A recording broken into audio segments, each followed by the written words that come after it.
কে আপনার ঘর দেয় না সরকার? আমি কয়েকবার গেলাম টিউনের সাইডের ধারে মাত্রবেলা গাছ হয় কি ও মাইয়ের ঘর বাড়িয়ে দিয়েছে আমার ঘর হয়েছে খানা আমি একটা আমার একটা ঘর দিলেন না তাহা ওদের তাই নেই হাত দিয়েছে রে ওলারে দেশে পুতুল বউরে দেশে মাইয়ের দেশে আর আমি হইনি। তাহলে এই ঘরে আপনি একা থাকেন? হ্যাঁ আসলে কি আর বলবো, এই চাষি এই ঘরে একা থাকেনি। সরকারের কাছে একটি ঘরে আবেদন করছিল, কিন্তু ইনি আসলে ঘরটা পায় নাই। এখানকার যে উপজেলার চেয়ারম্যান ছিল আওয়ামী লীগের সময়, তার কাছেও চাইছিল, কিন্তু সেও তাকে ঘরটি দেয়নি। আসলে এই ভাঙা ঘরে এনার থাকতে হয়। আপনাদেরকে আসলে একটু দেখানোর চেষ্টা করি ঘরটি। এই যে নদীর পাড়ে জঙ্গলের পাশে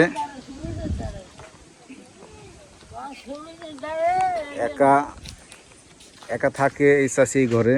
আপনার ফ্যামিলিতে কে কে আছে? ও, মেয়ে আছে আর নাতি আছে। আপনি কি এখানে একাই থাকেন? ও, রান্না বান্না কি এইখানেই করেন? ঝড় বৃষ্টির ভিতর কেমন করেন আপনি? ও, তাহলে আপনি কি সরকারের কাছে ঘর চান? আমার একটু ঘর হইলে আমি একটু শান্তিতে থাকতে পারি আমার কেউ নেই। প্রিয় দর্শক শ্রোতা, আসলে শুনলেন এই চাষির করুণ কাহিনী নিয়ে। আসলে একাই এই ঘরে একাই থাকে। আসলে অনেক মানুষই ভালো ভালো ঘর পাইছে, কিন্তু এই চাষি একটি ঘর পায়নি। যদি বর্তমান সরকার এই চাষিকে একটি থাকার ব্যবস্থা করে দেন। এটি হলো বাউফল উপজেলার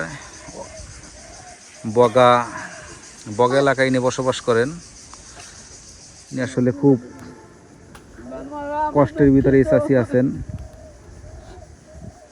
যদি কেউ এই চাষিকে একটি ঘরের ব্যবস্থা করে দেন, তাহলে আসলে ইনি সুন্দর মতো বসবাস করতে পারে।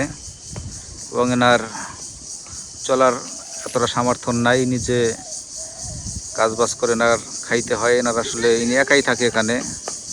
আসলে মানুষের কতটা কষ্টে থাকতে হয়, এটি যদি আপনারা নিজের চোখে না দেখেন, তাহলে আসলে বুঝতে পারবেন না।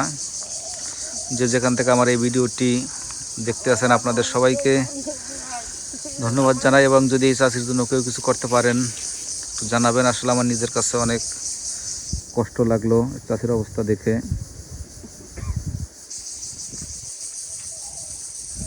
এদিকে আসো।